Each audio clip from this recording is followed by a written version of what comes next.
Well, here we go. Welcome to the Jen Carroll Show. No, I do not have music yet, but that's a long story and we're not going to go there. I'm going to try to figure that out. But in the meantime, I have to say hats off to professional athletes because I got to tell you, it's taken me days to work it up to even come do a podcast. It's so on a meta level right now. What's happening is just so depressing. These interviews for the cabinet positions are galling and disgusting and just so cringe, and it worries me so much. And then we have just anything that has to do with Donald Trump or Elon Musk that's just distasteful and yucky. And then of course God is trying to kill California. I don't know. As a kid that grew up in California, and I know these winds so well, we hated them. I can't even explain to you how much we loathe the Santa Ana winds. My mom would come and announce it quietly in our bedrooms in the morning because it meant that our eyes were going to be dry and our lungs were going to be dry and we were going to crave water, and we didn't want to walk outside because there was just dirt blowing everywhere. It's one of the most filthiest kind of winds that you could imagine. And I guess I'm going to share this little bit with you, and then we're going to talk a little bit more about fires, because I think it's really important what's happening to the victims. And as somebody who had to be a victim, I mean, we've all been victims, but I tell you, in this whole murder stuff, you really get to have that appellation of the word victim, and it's weird. But let's start first with just growing up in California and kind of my zeitgeist today. If we're talking about the zeitgeist, it's really how things work and how much we don't have power over things and how sometimes we do. I think one of the first things I wanted to do is just share with you kind of how Los Angeles works in these winds and how I always perceived it as a kid. If you were to lay your hand down on your desk with your palm facing down, or on your leg, you would see your palm. Imagine your palm as the ocean, and then your baby finger are those mountains that, for me, back up Ventura and the Santa something river.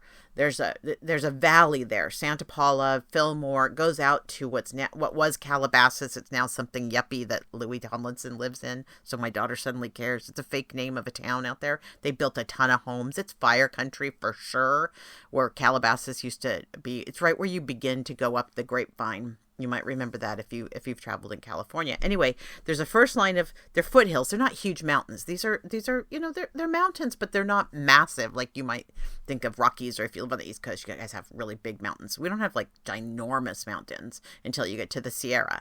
We essentially have these feeder foothills, and they're, you can hike and everything, and you have a view if you're at the top, but they're not massive. The mountains that back up these small ranges I'm going to tell you about are like the Topas, which is where you cross over the Grapevine going from Southern California to Northern California. Those are the big mountains. And then, of course, you get to the Sierra, and those come down to the San Gabriel Mountains. Those are actually mountains. These are kind of foothilly mountains. And so you have the first one. Your pinky finger is at the mountains that back up Ventura going into Santa Paula, Fillmore. And that has a valley. And once you have a valley, that's where the winds whip through. So they come down the mountains and they whip through the valleys. And the winds... Santa Ana winds usually are coming from the dry desert, so they're not coming off the ocean. Normally in California, we have ocean breeze. That's how we kind of know we're healthy. 4:30, the ocean breeze kicks in. It goes all the way up to the Delta in Sacramento. Those ocean breezes are really regulatory in terms of our temperature and our amazing agrarian climate, where we can grow so many good foods and stuff because we have really good dirt and we have really good climate. Okay, so your pinky finger's up by Ventura. That's where I grew up. Then your ring finger is where you start to make the transition to the Oxnard Plain, and what we have there is there's a big mountain we always had to cross, and I always had to do it in a Volkswagen to get over the hill on 101 going south. You have to get from Oxnard over to Thousand Oaks, and so you go through another mountain range, and that's essentially where your middle finger is. That mountain range there comes down, and it's so you've crossed now from Oxnard. You're coming down into Thousand Oaks. You're in a valley. You're in the San Fernando Valley at that point. That's another huge valley where some of the fires have happened, especially in the past. In all of these valleys I'm talking about, we've had fires, really bad fires. Nothing like what's happening right now in LA, because it happened to hit a really particularly dense area. And Altadena, I'm not even talking about Altadena, which is over at the base of the San Gabriel Mountains, kind of past Pasadena. You should go look these up if you want to know. But they're beautiful, beautiful neighborhoods and enclaves, that are real communities that are unique as you move through these. Like, we used to like visiting these different communities when we were teenagers because they have a different vibe. So if your middle finger now is essentially those mountains that keep the San Fernando Valley and Los Angeles apart, you get down to you get another valley, which backs up to Pacific Palisades, Malibu, those areas. You're kind of at your pointer finger now. Also, essentially will connect eventually to the Hollywood Hills. And again, all of these have these valleys. So what you do when you're traveling in Southern California is you basically go in Santa Barbara, you go through a mountain range and you get down to Ventura, and you go through a mountain range and you get down to Thousand Oaks, and you go through a mountain range. And in the pivot in Ventura is you can go the San Fernando Valleyway, or you could go the coast, which is where you have Malibu. And there's another set of foothills separating those, kind of your pointer finger. And Malibu sits on the water, but you still got to get over mountains. It's where they filmed MASH, up in there. They're definitely very western kind of mountain areas because there's a lot of scrub. There's not a ton of trees, but there's a lot of growth. But it's brush. It's essentially brush that grows in those kinds of mountains. They home to bobcats and deer and all kinds of cool wildlife. And so Malibu sits in the water in this another valley. And then you get down into Los Angeles proper, which is again another basin. But it's not quite so much a valley because it has just hills on one side, and the basin then flattens out into Los Angeles. Long Beach goes south, and it's backed up if you were to drive from the ocean across the Los Angeles basin, you would hit the San Gabriel Mountains. So if you can imagine with all these valleys, that's why there's so many areas where fire can cause devastation in a way that, and we haven't had them so overbuilt the overbuilding has really happened. As far as I'm concerned, Ventura started to really change around 1990. I frankly don't even hardly recognize it now because it's so overgrown. Tons of Los Angelinos moved north up into the formerly Calabasas. I forget what the name of that stupid place is. But they've created a whole new suburban areas that Los Angelinos have moved up into, including, and it kind of extends all the way up to Santa Barbara now, which is, from a 1980s mind, like when I was a kid, that's amazing to me because Santa Barbara is a big trip. It's 45 minutes. And so to drive north 45 minutes, you're like making a commitment to go somewhere. Same when you go south. And yet now it's people's commutes, which is just mind-blowing to me. But there we are. And there's no public transportation, just to let you know. But I just wanted, for people that aren't there, this is how we live, knowing we live these valleys and our valleys are vulnerable. And now we've added all these additional homes. So yeah, the loss is fast and furious. I don't care what anybody says. There's not enough. You could not have, I don't think it's physically possible to have infrastructure that would protect this kind of overbuilding and consolidation and crowding. I mean, everybody wants a piece, right? And the thing is, our real estate's so expensive, sometimes all you can afford is what I call my double wide on a foundation. I can only afford a 1,200 square foot home. I could have afforded more at one point in my career, but why? I got to heat that thing and clean that thing and pay property taxes. And you don't even want to know, our property taxes, while important, are high. And for many of us, stopped because of Prop 13. But so possibly we could have provided economic incentives for spacing people out a little bit more, but I don't think you're going to see that in what we rebuild as well. That's just not what's going to happen. Hopefully, maybe we can get people out of cars when we rebuild. Maybe we can potentially look at transportation as key, because that would allow houses to be maybe a tiny bit further apart. But let's face it, none of that's going to change. You own what you own, and people are going to fight for their square footage. That's how California works. We all fight for our square footage. I wish it were different, but it isn't. But I will tell you that as a native Californian, second generation native Californian, there was no way to save these people from this destiny. This was out of everyone's hands. So I'm going to harsh on that a little bit later when I talk about MAGA and victims, because what's happening here is that frankly just sickening. And in the zeitgeist, if you don't have complete compassion for the trauma alone of what these people are going through, you need to be smacked in the head, because this is nothing. This is as bad as an earthquake, as bad as a tornado, as bad as a hurricane, as bad as any force majeure act of God. that there is, and we will have more of them. And so how we treat each other and our fellow citizens is really important, because we're going to have to keep doing this. We're going to have to keep doing this until we figure out a way for humans to live in a way that's not vulnerable. And I'm just not sure we're going to get there. I'm sure we're probably going to have fewer humans at the rate we're going, but I'm not sure we can ever live in a way that's not vulnerable. I definitely think we can live smarter. Definitely think we shouldn't be building with wood. I think we should be looking at other ways to create housing that's much more resistant to fire. It may not be fireproof, but it could actually put up a better fight. And if we didn't have problems with foreign imports, it might be time to look at using more cement and more alternative materials that are much more fire resistant. But again, I'm not an urban planner, and I hope the urban planners are asked to participate in this discussion. I don't know, because right now we're using urban planners as part of the bad guys. That's some of what MAGA's doing, is that urban planners are bad, they're woke, they're DEI, they're whatever. I think they're amazing and really looking out for all of us, because that's what an urban planner should do. But here we are. So that's the zeitgeist. The zeitgeist is life kind of sucks, but we're going to keep fighting. And the good news is, guys, daylight's kind of coming back. So I always appreciate the third week in January. It was always my mom's birthday, which collides with Trump's inauguration, which collides with Martin Luther King Day. So I'm planning to be completely brain dead in some way, hopefully outdoors somewhere on Monday, even though it's going to be really cold in California as well. I'm going to try to get out of the house because I can't bear it. So when I come back, let's talk about MAGA and victims, because oh, I know. I had one more thing I wanted to share. Sorry, one more quick thing. For those of you that have been hanging out with me since murder days, since the Golden State Killer days, first of all, thank you. What is wrong with you? Oh my God. I love you. I love that you've been with me all this time. Thank you so much. I have to tell you about a weird thing that happened last week that kind of, it might have been a little longer now. Yeah, I think it was last week. Kind of knocked me sideways. So one of the things that happens post-murder is, theoretically, you should get your evidence back. And for us, this is 1980. So in 1980, a bunch of stuff was taken from Dad and Charlene's house, and it was put in evidence because they had a murderer to catch. Well, fast forward. I don't think Spudge has one for like 52 years later.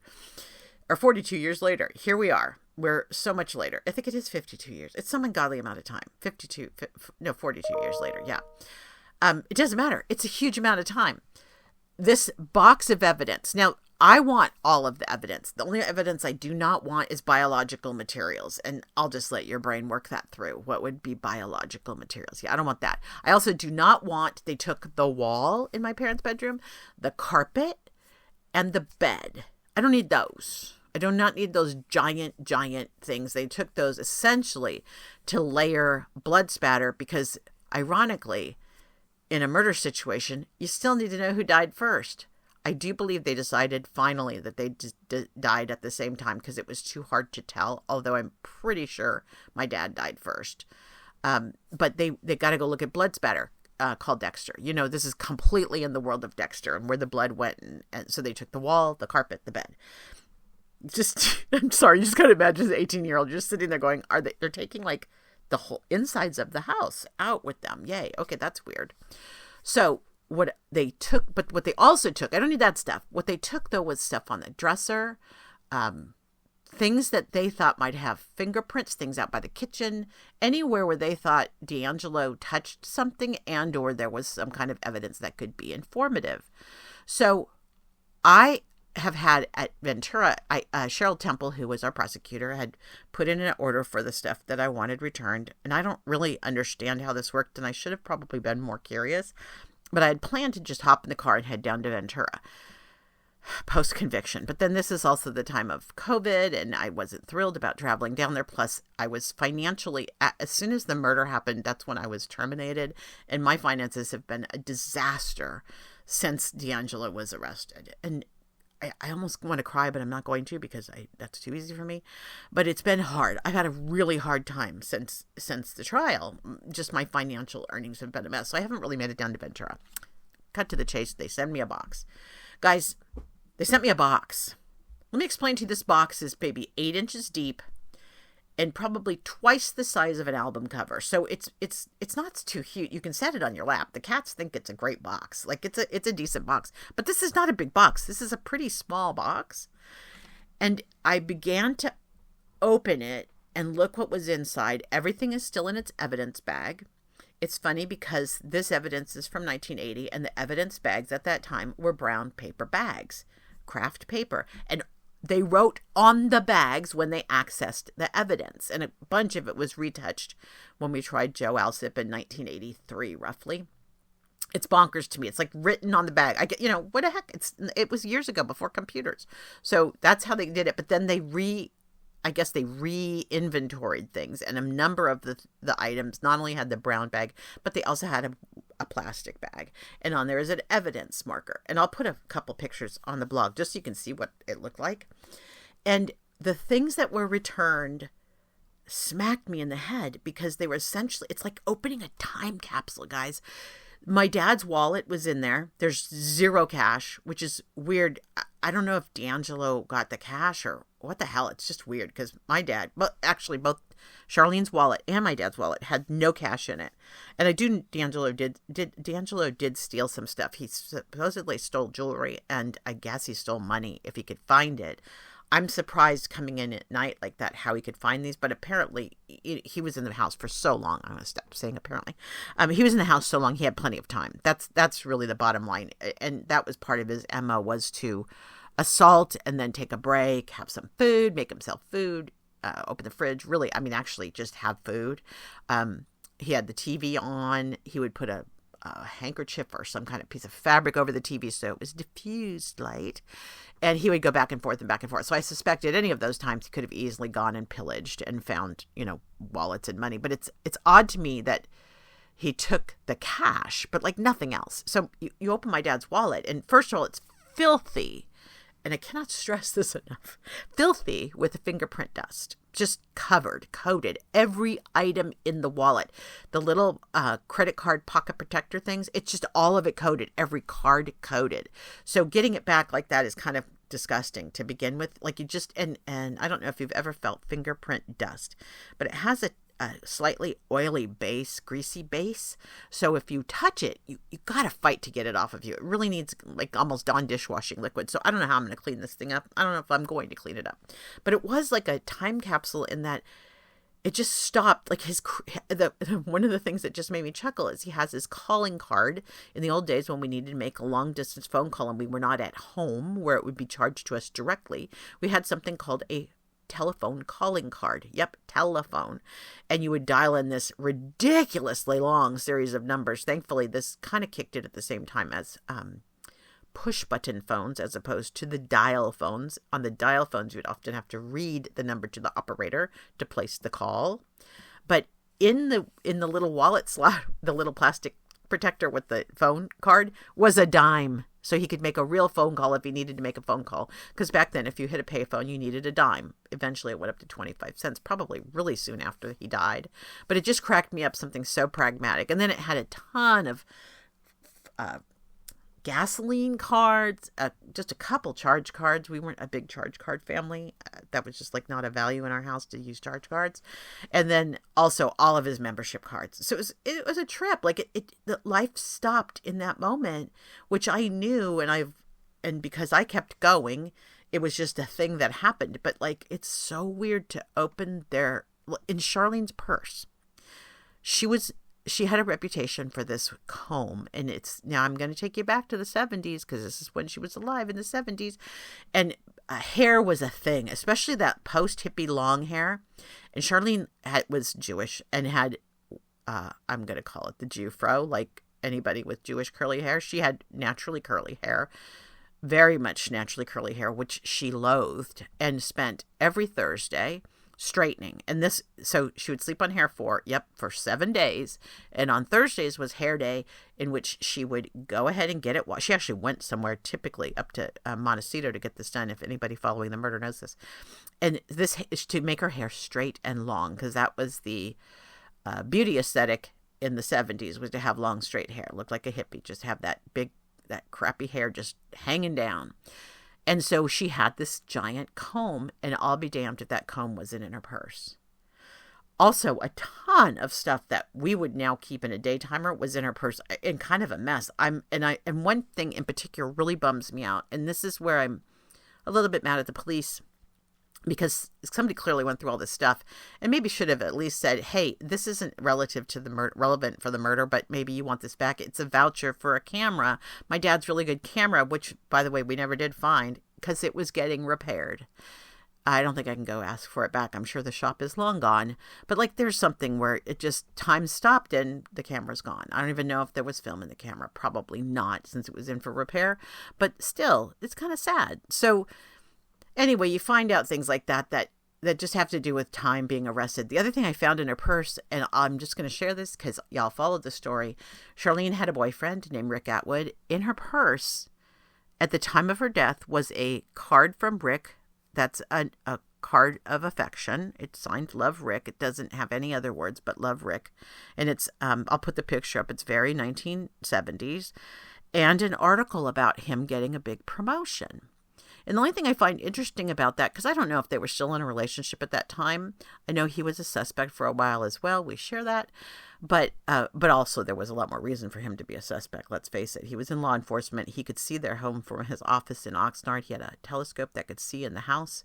And I was called to break up fights between Rick and my dad and Charlene more than once. So it was a very intense relationship. But it was interesting that she still had stuff from Rick in her purse in March of 1980. Did not expect that.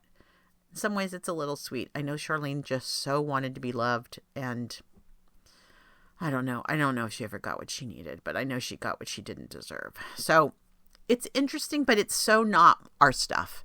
And that's probably the biggest thing is I called Ventura back and I said, look, this is not the stuff that I want. I mean, this is fine, but I'm really looking for some specific stuff that I know is on their dresser, and it's not here. And I was told that there's a law that prevents evidence from being released to families after a murder. I'm like, yeah, I understand that in an open case, but we have a conviction of a man in his 70s. So even if he still got out, I'm really not that worried. Frankly, this man to me is nothing. But my stuff from my family, that's a lot. So it looks like I get to go climb another mountain. I'm so excited about this. But I got to figure out why I can't get our stuff. Part of it has to do with how old it is, that it's hard for them to find because it's in the old stuff. But I'm like, bring it. I'll come down. I will bring friends. We will go through boxes. I have no problem. But let's get it out of your storage and either keep it or throw it away. But I don't think it needs to sit there as something Ventura warehouses into infinity. That doesn't make any sense to me. That just doesn't make any sense. So follow me for more fun post-conviction as we discover that everything is a goddamn mess. Why is everything so complicated?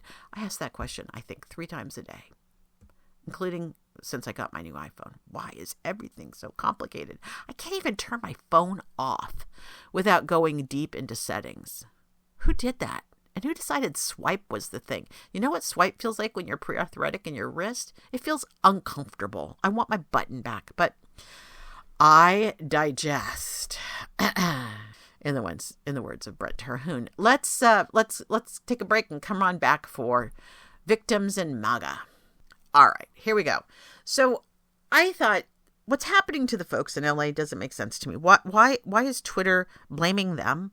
Why is everybody blaming weird people for weird things? And then I'm like, oh yeah, because this is the new America.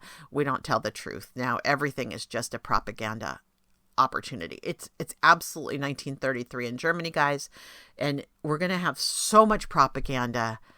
And I'm a bullshitter. Like, my degree is in rhetoric. And yet here we are. It's going to be hard. So I wrote something up. I'm going to post this. I'll post the pictures from the crime, from my murder stuff too. But I want, this blog will be up, but I wanted to share it with you because fires and earthquakes are really what any native California fears and understands. I grew up in a valley called Santa Paula, which is in that valley that goes between Ventura and Calabasas. And then I moved out to Ventura after the divorce, we moved to Ventura.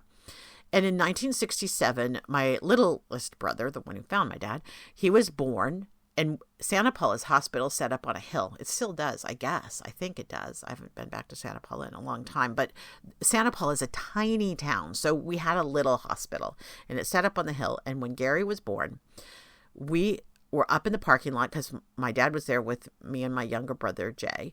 And we couldn't go in because they had rules about kids in hospitals and babies and all that stuff. So we were at the hospital waiting to hear about the baby being born.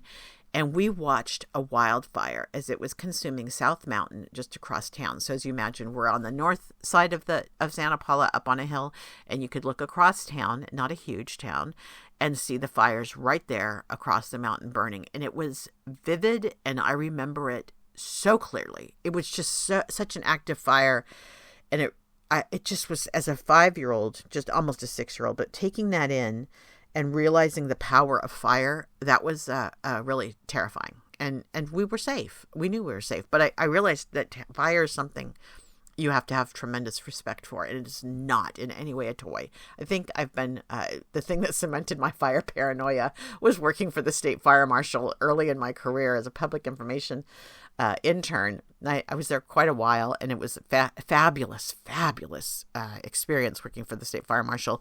Firefighters are probably some of the best human beings on the planet as a cohort. And being with those guys, most of them guys, women were just really starting to get into firefighting at that time. But we were training. What we did at the state fire marshal's office is we trained everybody who was working with the trainers. As public information just kind of got seeded with training and education. And it was so thrilling. But also, I got to see how training works and what happens to people in fire and what happens to their lungs and their body parts, and why you don't want to ever, ever, ever touch a firework ever, because these injuries are traumatic and tremendous and huge. And so I really had a big admiration for firefighters because they were able to endure this training, and they'd go in and they'd sign up to do it. They loved it. Firefighters have a passion for this kind of work, and it's amazing to me. And honestly, I'm pretty bummed that we're using prisoners and kids, juveniles, to fight fires. But I hope in that we're also training them in that firefighting ethic, because if that were the case, they should get paroled. If they're fighting these fires and they learned about firefighting and learned about that kind of agency and that kind of commitment to saving something that's not yours because you believe, those people deserve parole. They just do, because that's more rehab than they ever will get in prison. Honest to God. So one of the worst things about these kinds of catastrophes is that regardless of the loss, it turns you into a victim, because you just are. You're completely destabilized, and you have a level of trauma that I don't know that we necessarily have words for. If you think about it, if you've lost your home, that's everything. For most of us, our home at least is our safe place. It's where we keep our stuff and a lot of our memories. And to think of those things being gone, it's an unbelievably traumatizing event. On top of that, you don't know what to cling to for stability, because just even finding housing, even temporary housing, is a big deal. And I know about this also from Santa Cruz, because we had the huge earthquake here. And one of the things we did during the earthquakes is we brought in tents. We could, because of the climate, have tent cities. These are not just like REI tents. These were a particular kind of temporary housing tent. I don't even know if there's a name for it, but they were great. And they gave people a chance to catch their breath while figuring out what the hell to do next. Even the people, I heard a story, it's totally anecdotal, that somebody took their whole squish collection. You know, squish pillows. We all know squish pillows. As adults, they are singularly, one of the more comforting things. My mom had a squish pillow that she just held onto dearly almost up until her death. It conformed to her body. It helped to relieve pain. It had a cute face on it. It was her color palette. It gave her comfort. But even if you were to go get a squish pillow from the guy who donated his whole collection, you still got to have a place to put it. So yeah, it's really traumatizing. And I know from our murder case, being a victim really sucks. Not only do you feel powerless, but others want to tell your story for you. And that's gross. I don't want other people telling my story. I just don't, because they miss the point, or they tell it through their own bias. And half the time you don't even know your own story yet. So having someone else tell it is just dystopian and weird. And then you add to all this being a person trying to figure out where to go, what to do. And the winds are still blowing, mind you. Right now, the winds are still blowing. We're having even in Northern California right now, we're having remarkably clear air and remarkably cold air. And it's very dry. It is just, we haven't had rain in quite a while now. I think maybe in early January we had a tiny bit, but it's been dry. This is classic California. I mean, this is a common pattern. Okay, so you add to all of this, you're this person not knowing what the hell did you got to take care of your kids, your partner, whatever you're doing, your animals, God forbid, your animals, you lost your plants, you've just lost a lot of things you care about. And now you have MAGA GOP propaganda machine popping up and popping off. And the fire victims are being used to advance an agenda that has nothing to do with what's happening on the ground. But this is the reason I want to focus on this, because this is a harbinger. What's happening, this is probably the worst case scenario at this moment. I hope to God we don't get worse than this kind of devastation, although hurricanes over in Florida and on that East Coast are going to give us a run for the money. And God forbid the Gulf of whatever we're calling it today, but the Gulf is another big contributor to what's going to happen as we destabilize with climate change issues. So we may just be at the beginning of this, but this is a harbinger.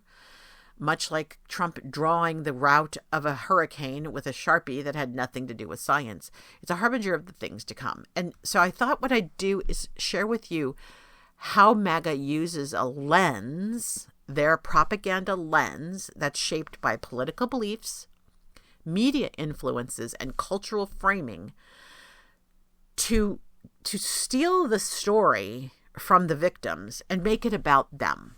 And their perspective can often depend on the victim's identity, because if you're white and rich, they're gonna have one perspective, and if you're poor and Hispanic, they're gonna have another one. The context: where are you in LA? If you're in the Hollywood Hills, or if you're in Pacific Palisades where the rich people live, that might be one context. And if you're out in Altadena, which is not as wealthy as Pacific Palisades, it might have a different point of view, right?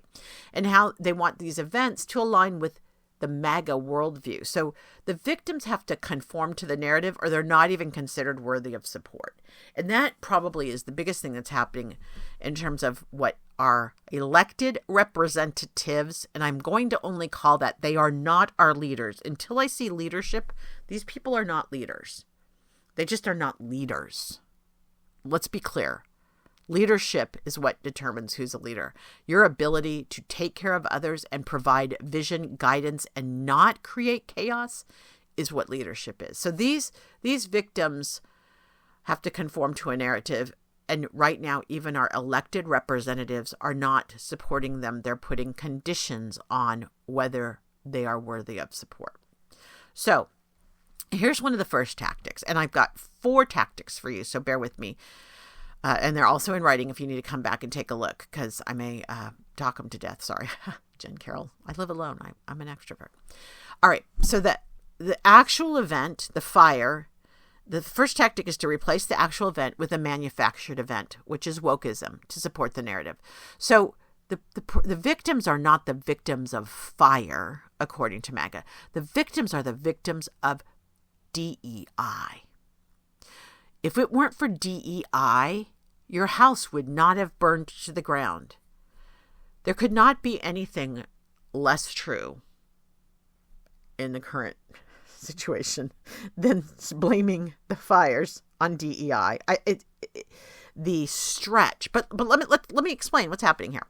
The GOP propaganda machine began almost immediately, citing insane reasons for what is an act of God. Fox News host Megyn Kelly, gotta love her, blamed DEI efforts for the department's struggles to combat the wildfires. Can you imagine? Instead of water, they were spraying DEI on everything. No, I'm just kidding. She suggested that a focus on diversity compromised operational effectiveness.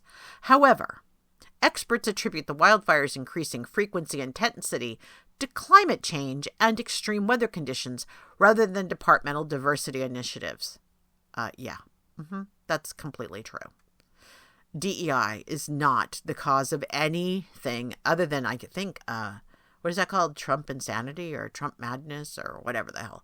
That's what DEI is responsible for, insanity, but not this. And insanity on the behalf of people who can't imagine people that aren't white doing anything else on the planet. White and male, by the way. Let me just add male in there. You've got to be white, male, and straight to be able to count.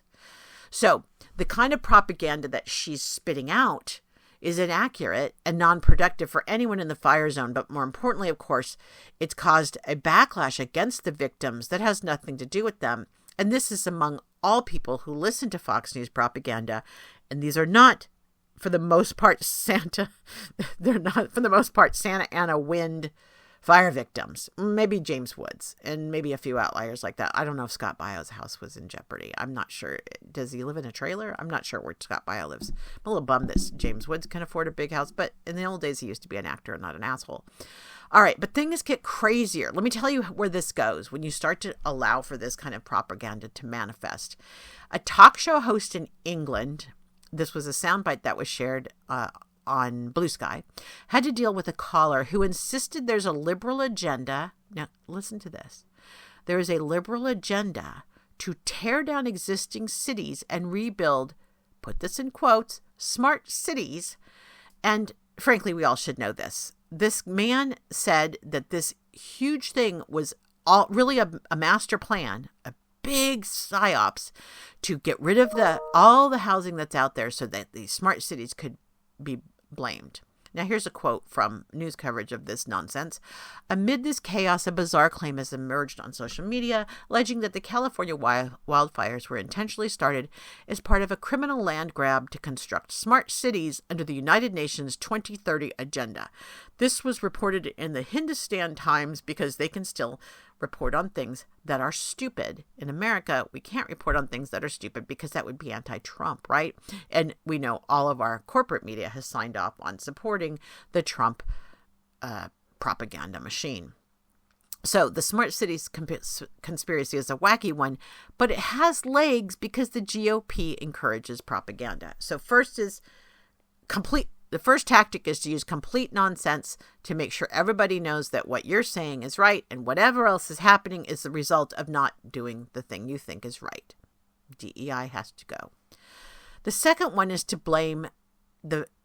victim blame to advance an agenda. So victims really are just pawns in a much bigger game. That's everything. I mean, like there's that's the whole nature of dystopian fiction, right? Is that out there somebody has an agenda and all of us are just little players in their game. So in some instances, MAGA rhetoric is using the victim blaming to demonstrate a lack of conformity and how that will be punished. Yes, even in trauma, you need to do it their way. So, for example, the Speaker of the House, a white Christian nationalist, Mike Johnson, has said, obviously, there have been water resource mismanagement and forest management mistakes. I so want to just yell about this for hours because, of course, Mike Johnson, who has the app that manages his Johnson and his son's Johnson, is also a water resource management and forest management expert. And honestly, we're not talking about forest here. We're talking about chaparral and bushes. There's not a lot of forest in any of these mountain ranges that we're dealing with. And as far as water resource management, until water resources, and I think I'm going to talk about this in a minute, but until water resources are considered a public resource and not something you can have if you can pay for it, we have, of course, a lot of problems, but that's not what he's talking about. He says it all comes down to leadership. And that is really, and this is his big quote, but that is really his way of saying colored people work in LA and women, and that's bad. You can't have non-white men doing these jobs because this is how you end up with these kind of problems. It appears to us that the state and local leaders were derelict in their duty in many respects, he goes on. So that's something that has to be factored in. In fact, it's so gratifying to know that the federal representatives that we have, like our Speaker of the House, is really focused on state and local leaders in our state when they can't even frickin' manage the goddamn budget at their level. Like, do your job, buddy. You are so out of your lane right now. But that's not how it's going to work in Trump's America. Trump is going to punish California because we did not vote for him. We are considered not American. We are a blue state. So, Mike goes on to say, I think there should probably be conditions on the aid. like all the conditions that were on the aid that went to Florida and North Carolina and South Carolina and Louisiana and everywhere else, all those conditions. They only want to bring in conditions when they are in power, and they want to legislate their propagandist authoritarian views. So he said that's his personal view. This position is allowing the Republicans to move ahead in ways to strip federal aid to Californians. That's right. Strip it, prevent it. You can use your word, but I believe it's like stripping federal aid, to establish a political means test that bases aid on obedience to a political philosophy, one that doesn't support non-MAGA Americans or the blue states. So any blue state is going to face what we are facing, and it's reprehensible. In fact, California pays more to the federal government than I think all the red states. We pay so much. We contribute so much. And these MFers are going to now try to boss us around and be the boss of us and punish us for, I don't know, innovating, changing the world, bringing you entertainment. That's all bad. So we have to be punished. The third way they do this is by being a victim, it's a justification for horrible rich people behavior. So some of our victims, and this is going to be hard to believe because, they're wealthy. Some of our victims are wealthy out here. And because they're wealthy, they shouldn't be considered, this is their point of view, they shouldn't be considered to be like us.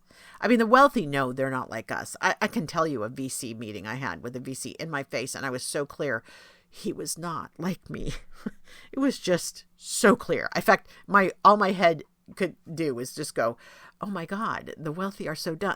Every word he said was like, oh my God, he's so out of touch. He doesn't know. I'm sure he's not even been to a grocery store before. So the goal of the Trump regime is to monetize everything. That's what the wealthy like. If it's monetized and they have money, they can access it, right? Money buys everything. Money can get you whatever you want. Ask Diddy. I don't think he planned on it getting him incarcerated, but he sure got a lot of what he wanted with his money. So does Elon, so does everybody else. So this monetize everything is a transaction-based way of operating in the world, tit for tat. It's a transaction-based approach to solving problems, and that Americans usually have grown out of this kind of approach to problem solving by about 6th grade. That used to be like, he hit me, I hit him back. Remember that? That's what that's about. He stole my lunch, I stole her lunch. Tit for tat.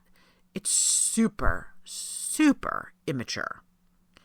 It's super legit when you're a kid, and it's really immature once your executive functioning starts to kick in and go, this could go on forever.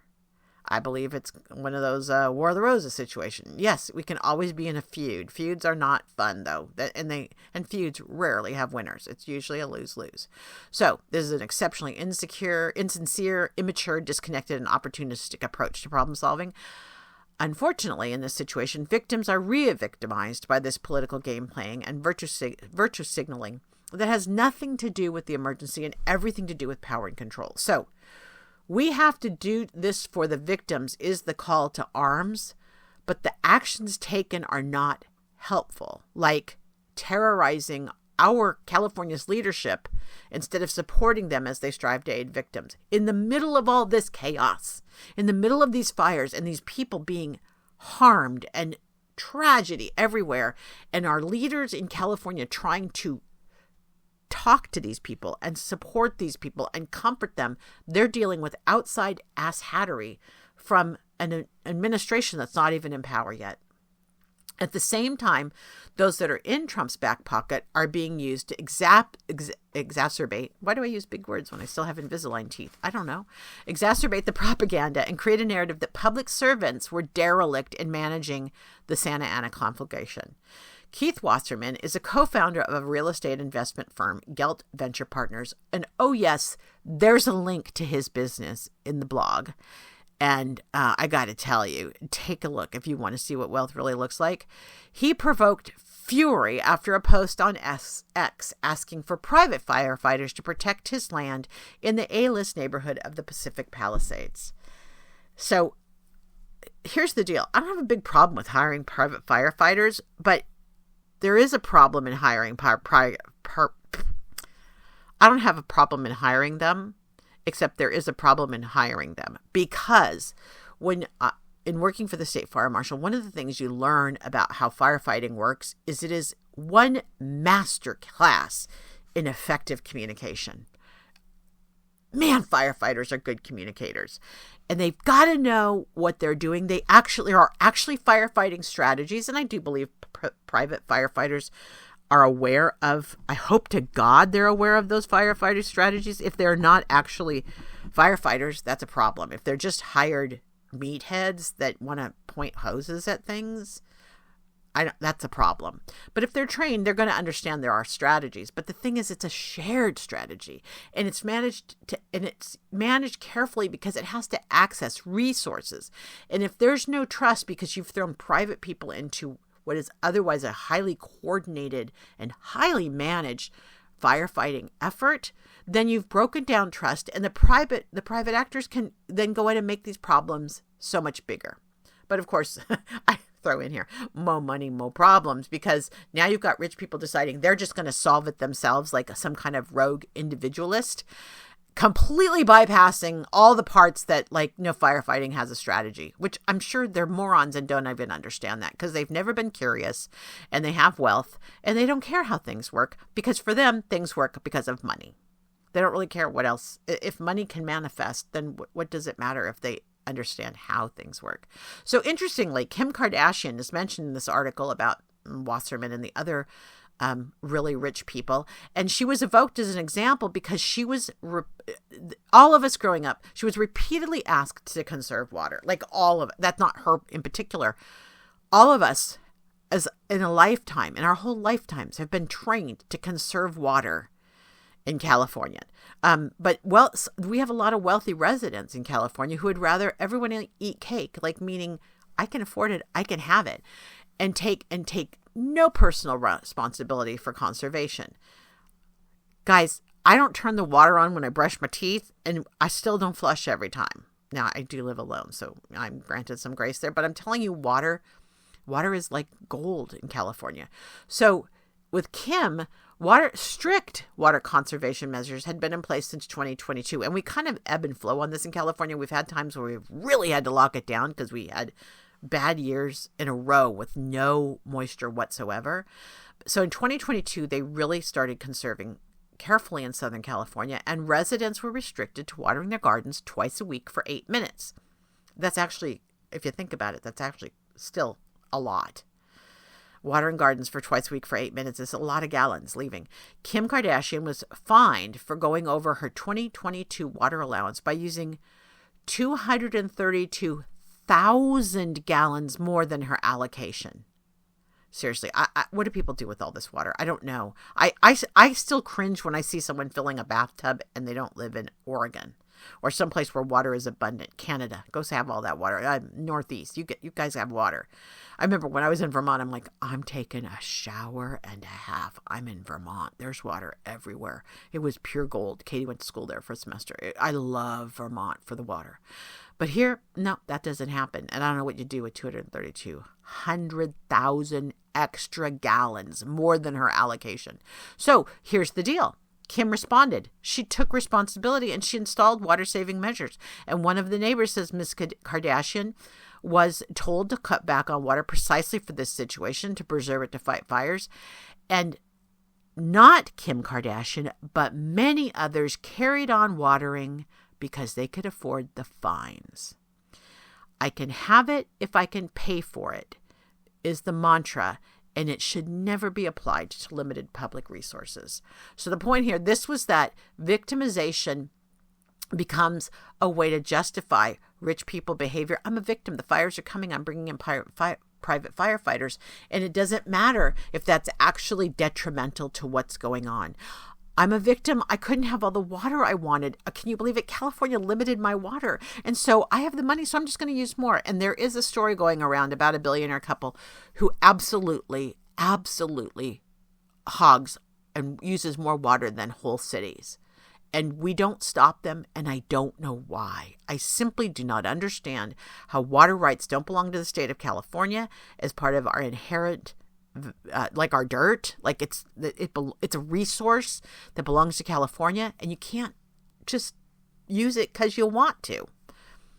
But that's not going to get fixed the next 4 years. So I'll move on. And then finally, there's this selective sympathy for those who are deemed MAGA worthy. And MAGA's sympathies often align with their political or cultural narrative. They amplify victims who reinforce their worldview. That is that bullshit Laken-Riley legislation that's just been passed.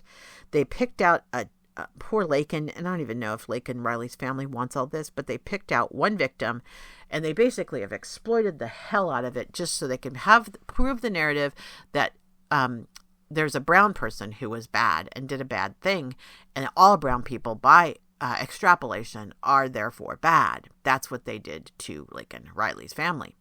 So MAGA will amplify victims who reinforce their worldview, while those who contradict it are marginalized or ignored. You know this so well. Truth doesn't matter. Real victims don't matter. The fact that there are so many immigrants working in LA who show up to help distribute food, to help distribute clothing, who give a crap about their neighbors, who help their neighbors get out of their homes. It doesn't matter. They still got to go. In 4 days, they're still going to get that law that's going to make them have to leave, and it makes me sick. So in this case, in mainstream media, we've seen stories how everyone, not based on gender, ethnicity, or wealth, has come together to feed, clothe, and support one another. Unfortunately, the MAGA propaganda machine is whitewashing these stories, and I haven't here seen anything about James Woods. Oh my God, James Woods got that big fat baby, cried on the camera. The first thing, of course, it was him who cried loudest first, and his home is just fine, by the way, just fine. But he was the perfect poster child to come out and talk about how corrupt and how awful Los Angeles is, even though he chooses to live there, has made his money off of the infrastructure there and everything, and has the good life overlooking an ocean, and his house is still standing. But man, does he hate these mofos in charge who, created the fire. For those who aren't wealthy, MAGA offers little comfort, relying on the free market, and that's the MAGA position. Them's the breaks when you live in a woke state. So let California help you. That's kind of a you problem. You chose to live in California. And without state and federal intervention in this case, housing would be nearly impossible. As I mentioned, in Santa Cruz, we had those cool tents brought in. That's the kind of stuff that happens when you're really got a good government in America that's really working for its citizens. That's the kind of stuff that's just handled. It's not debated. It's not sat on. Nobody's moved. Is action being taken? I don't know. Mike Johnson's walking around with his Johnson being pretty much feckless and useless, and we need to move. Time is of the essence. It is actually winter here, believe it or not, and it's cold. The consumer protection's never been a MAGA priority, and if you go look at Prop 2025, it's not in there at all. In fact, just for those of us keeping track, Prop 2025 proposes a major overhaul of federal agencies responsible for consumer protection, including dismantling the Consumer Financial Protection Bureau, Consumer Financial Protection Bureau, which it describes as unaccountable and politicized, and redistributing the funds from that to other agencies like the FTC. It also calls for merging federal banking agencies and diminishing the roles of entities like the FTC and the National Labor Relations Board. Just so you're clear, everywhere we go in Project 2025, which is, the Bible now, it's all about doing everything we can to leave citizens on their own and to increase the wealth of those who are capable of rigging the system and making things work for them. Some real estate agents are saying they're already seeing the price of rental units climb hundreds, if not thousands of dollars a month, and prices of some units that have been on the market are up 15 to 20% in the last week.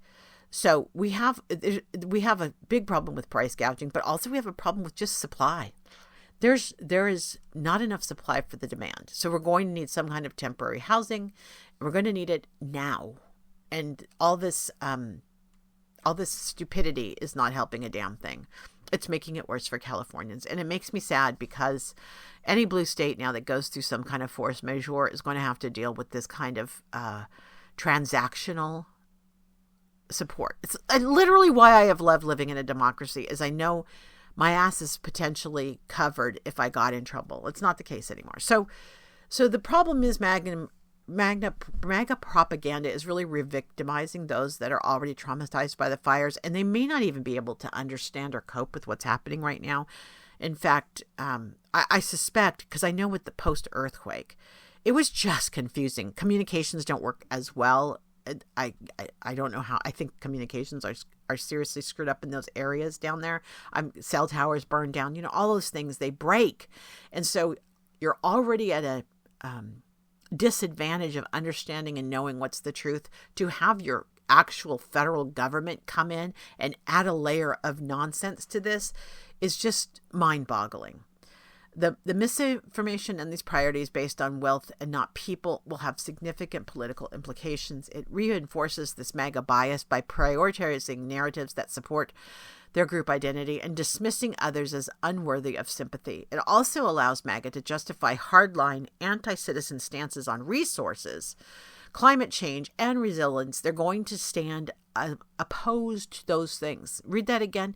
They're going to be opposed. MAGA is opposed to citizens having access to resources, for dealing with climate change, and for allowing us to be resilient people. They'll oppose anything that fosters resilience, which is your ability to take a punch and keep on going. Resilience is key to human survival. Instead, it's strengthening polarization and mistrust as victimhood framing exacerbates the political and cultural divides. Instead of one country, one people, MAGA propaganda creates two views of the same event with an inherently biased interpretation of victims and their needs. So, by analyzing the views of these victims through a MAGA lens, you can better understand how weaponized narratives of victimization are essential for their political and ideological purposes, and their strategy reinforces MAGA's drumbeat while excluding perspectives threatening their worldview. And frankly, none of it's about making Americans' lives better. None of it. All right, that was depressing, wasn't it? But it's so important to, I'm in communications. How the message works. I did strategic communications in my master's degree for a reason, because I really was interested in influencing. And I was coming from an idealistic rose-colored glasses idea that if people just knew the truth, they'd move towards the truth. Like, truth matters. Truth is important. Truth is how we make decisions and how we live in the world. It's how we prioritize who we give money to. It's how we prioritize who to help and who to care about and who to listen to. Truth really, really matters. And we are entering a world where truth is going to be the last thing we're going to know unless we fight for it, and that unless we demand it. So that's why I wanted to look at victimization through a MAGA lens, because it's really toxic, really powerful, and really dangerous. All right, when we come back, let's talk about the blue list. Holy crap. I got to talk less. All right, let's talk a little bit about the blue list. The first thing is that it's been a little bit slow in early January, because I think a lot of people are finally coming to terms with the changes that are coming. I have added a LA fire section. This is for all of us, even if you don't live there. If you live there or know somebody who lives there and they just are looking for tools, I've got about 12 sources here, including an LA disaster relief Bible that's put together by a volunteer coalition of LA governments and NGOs. It's a very, very good website. That link is here. I've got a vetted list of trusted sources for getting help and more. Demcast USA, I sat on their webcast this week. I'll talk to you later about politics and messaging and stuff. I was a little disappointed in the webcast from Demcast, but they did put together a good vetted, trusted list of sources for getting help and more. So that's there. Interestingly, Altadena, at the foot of the San Gabriel Mountains, which has they're still on fire right now, is trying to get seeds, SEEDS, yes, seeds, donated for native plants, because they want to start to focus on repopulating those hills. And the reason why is we're going to have floods. If we get a gully washer, and that's how usually rain happens in California, we go with nothing, and then some damn storm comes and drops way too much water on us, which thankfully at least fills our reservoirs, but also causes mudslides. They want to get those seeds in place. So they've got Michael the librarian. Remember Michael from Twitter? Michael the librarian is the one who is promoting this, because it's a library effort. So let's look to reseeding Altadena. I suspect we'll need seeds for other areas as well. That's very cool. If you are a nerd and you really like plants, there you go. Figure that out. Maybe you can go find out what the native plants are and can tell you. And you have seeds in your own backyard. Who knows? There's another thing from California.gov about how to get help for LA. That's a ca.gov website. So I've got that link. Price gouging, what to do about it. KQED, which is our public, which is our NPR. It's our public, what's it called? Public broadcasting station out of Los Angeles. Thank you, Jen. It's been so long since we talked about public broadcasting. It's a really important thing. KQED is the big station out of Los Angeles. They've put together what to do about price gouging and how to fight it and what your legal resources are. California Fire Facts are at a State of California website. How to escape a wildfire from the folks at Heat Map, who also have made one of the best apps for locating and tracking wildfires, initially shared by a politics girl. It's called Watch Duty. It is privately held. And what I love about this man is he came on and said, I have no intention of ever selling this because this is actually just truth and that's what it should be. There you go. That's what you want. That's what you want an app to be. It's just truth. It's like the weather. Just tell me the truth. I don't need your spin. And then there is, of course, vital notes to keep if you've suffered a loss. So David Slack did this as a thread on Blue Sky. It's really good. And it's the kind of thing that, when you start to come, like with the earthquake, this was a big one for us in the big 89 earthquake, Loma Prieta earthquake.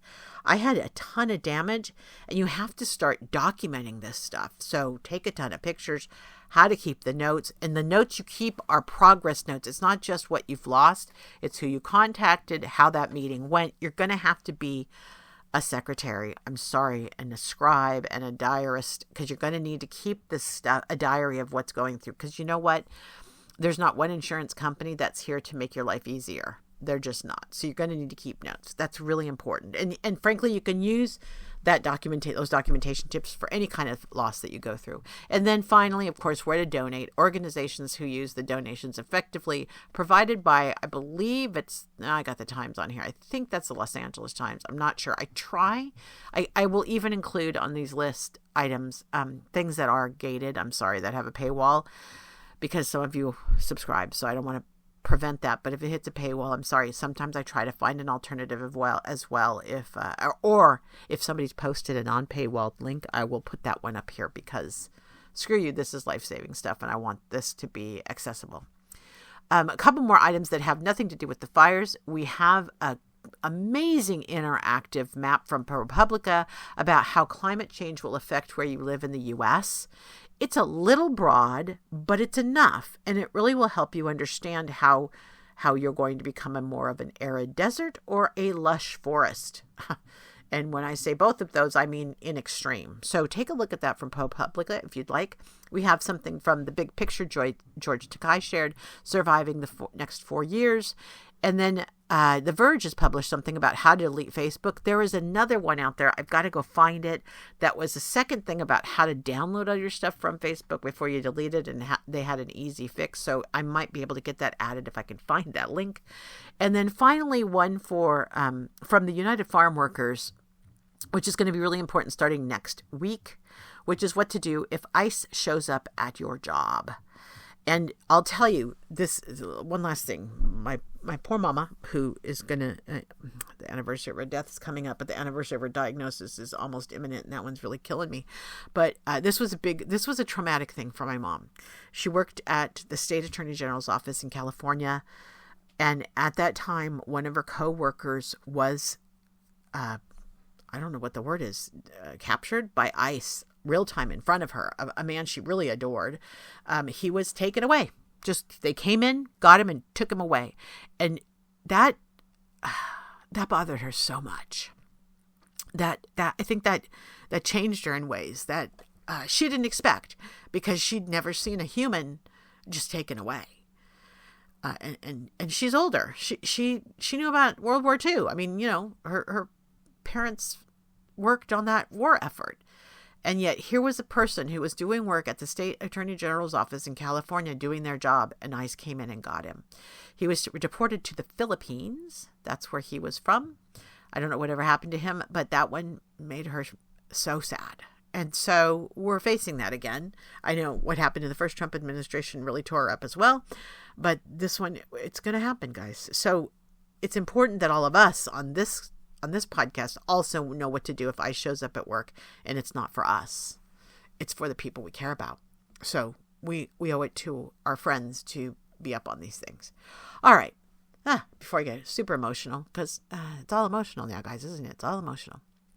unless you somehow have managed the art of checking out. But I haven't really found the right weed for that. It doesn't matter what weed I try. None of them really let me check out because, well, I guess maybe I don't smoke that much. That's probably the answer. So, thank you for listening to today's podcast. Here's the deal. I am really close to being able to talk about the big thing that's going on in my life, and I cannot wait to share it with you. I'm having some of those preliminary meetings to just make sure I'm within a reasonable scope and that the idea is viable and has legs. And as soon as I'm ready to tell you that, I'm going to start having more guests on the podcast and all of that. But I want to kind of flip this switch because it's going to give us life, I hope. It's going to give us something to talk about, and it's going to be exciting. And I hope you're going to share my excitement about it. So we're getting close. So that's actually what's fueling me in the real world. Thank you so much for listening. I'll be back again soon. Have a great week.